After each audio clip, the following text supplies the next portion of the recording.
नया साल शुरू हो चुका है, लेकिन नया साल कई देशों के लिए बहुत ज्यादा खतरनाक साबित हो सकता है। पहले नंबर पर ईरान है। ईरान में आपको मैं एक हफ्ते पहले से इशारा कर रहा हूं, बवाल होने वाला है और वो बवाल 3 दिन से शुरू हो चुका है। हालात ईरान के अंदर के काफी खराब है। मैं आपको एडवांस की जानकारी दे रहा हूं और बहुत अंदर की खबर दे रहा हूं। ऐसी कई खबरें हैं जिन खबरों का मेरे पास प्रूफ और सोर्स नहीं है, लेकिन वो खबर पक्की है। 2 दिन बाद क्लियर हो जाएंगी आपके सामने, तब शायद आप ज्यादा भरोसा करें। लेकिन मैं इशारा कर रहा हूं, ईरान के लिए हालात बेहद खराब हो चुके हैं। इतने खराब हैं कि ईरान की जनता खुद ईरान के सरकारी दफ्तरों और बिल्डिंगों को फूंक रही है। आपने बिल्कुल सही सुना, यह मंजर मैं आपको सबूत के साथ दिखा रहा हूं। हजरात, आपको बताना चाहूंगा, ईरान के सुप्रीम लीडर के खिलाफ ईरान के अंदर खतरनाक प्रदर्शन शुरू हो रहे हैं। सरकार गिराने की बात हो रही है। इजराइल जो चाह रहा था ईरान के लोग बेवकूफियत और गुस्से में और गरीबी के बोझ के नीचे दब कर ये तमाम चीजें करने पर उतारू हैं। ईरान का कोई ऐसा इलाका नहीं है जहां हिंसक प्रदर्शन न हो रहे हों। हजरात, आइए पहले ईरान का हाल मैं आपको दिखाता हूं।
अब इस हिंसा को रोकने में 2 ईरान के सिक्योरिटी ऑफिसर की भी मौत हो गई है। अब आप समझ सकते हैं कि ईरान के हालात कितने बुरे हो चुके हैं। ईरान पूरी कोशिश कर रहा है कि इन प्रदर्शन को रोका जा सके। तमाम इन प्रदर्शन को रोकने के लिए कदम तो उठाए जा रहे हैं, लेकिन कोई भी डेवलपमेंट नजर नहीं आ रही है।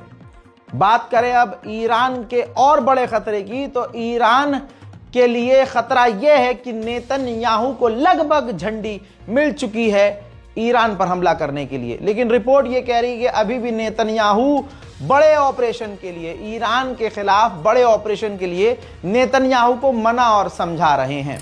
वहीं तस्वीर आप देख सकते हैं, ईरान में अचानक एक ही दिन में 2 से 3 कार्गो जहाज हथियार लेकर रूस के जहाज उतरे हैं। एक तरफ इजराइल का ईरान पर हमले का खतरा, दूसरी तरफ ईरान के अंदर बड़ा बवाल। ये दोनों ही ईरान के लिए बड़ी मुसीबत है। ईरान की सिक्योरिटी, ईरान की फौज, पुलिस मिलकर वाटर कैनन का भी इस्तेमाल कर रही है, लेकिन ईरानियन जनता वाटर कैनन के आगे भी डटी हुई है।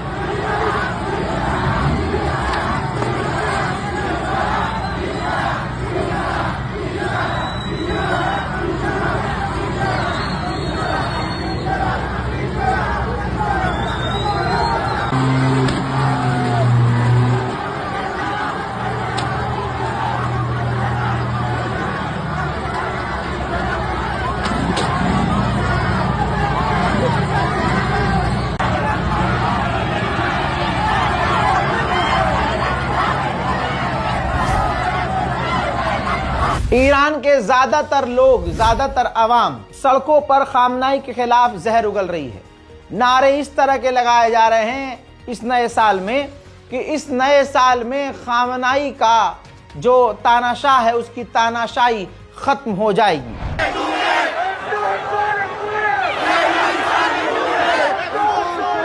इजराइल और अमेरिका का प्यारा रजा पहलवी, उसके लिए उसके समर्थन में ईरान की जनता सड़कों पर नारे लगाती हुई भी नजर आ रही है।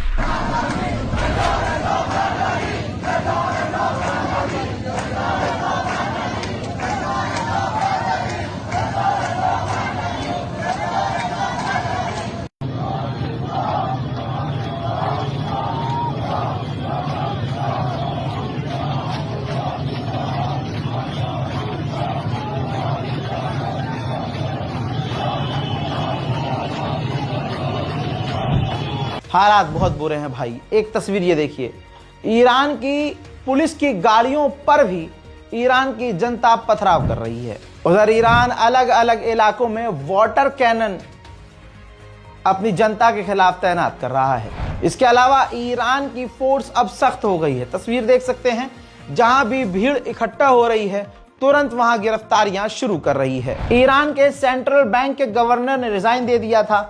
अब ये है ईरान के नए सेंट्रल बैंक के जो गवर्नर हैं।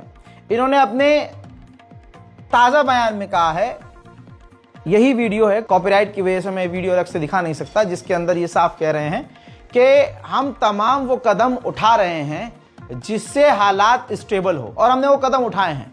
आने वाले कुछ ही दिनों में आप खुद इस बात के शाहिद गवाह बनेंगे कि हमने जो कदम उठाए हैं उससे हालात सुधरे हैं। ईरान के राष्ट्रपति पेजेश्कियान ने कहा है कि दुश्मन के द्वारा बाहर से हम पर प्रेशर बनाया जा रहा है। दुख यह है कि ईरान के अंदर से भी हम पर ऐसे प्रदर्शन करके प्रेशर बनाया जा रहा है। उधर इजराइल पूरी ताकत से ईरान को बीच से तोड़ने की कोशिश कर रहा है।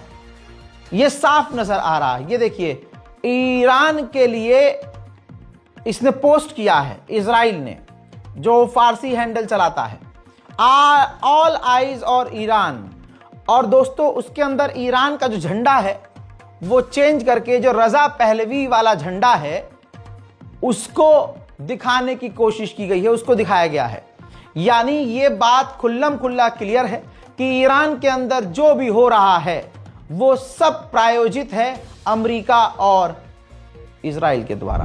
यहां तक कि सब देख रहे हैं। ये देखिए, इजराइल का पूर्व प्रधानमंत्री भी भड़का रहा है। आप देखिए, अगर पाकिस्तान के अंदर ऐसा कुछ हो और हमारा कोई नेता लिख दे, या भारत के अंदर कुछ हो और फ्रांस का कुछ नेता किसान आंदोलन को, ऐसी प्रोटेस्ट को सपोर्ट करते हुए कुछ लिख दे, तो भारत सरकार या कोई भी देश की सरकार कहेगी कि भाई ये हमारा आंतरिक मामला है और उसको भड़काने का काम कर रहा है फलाना देश।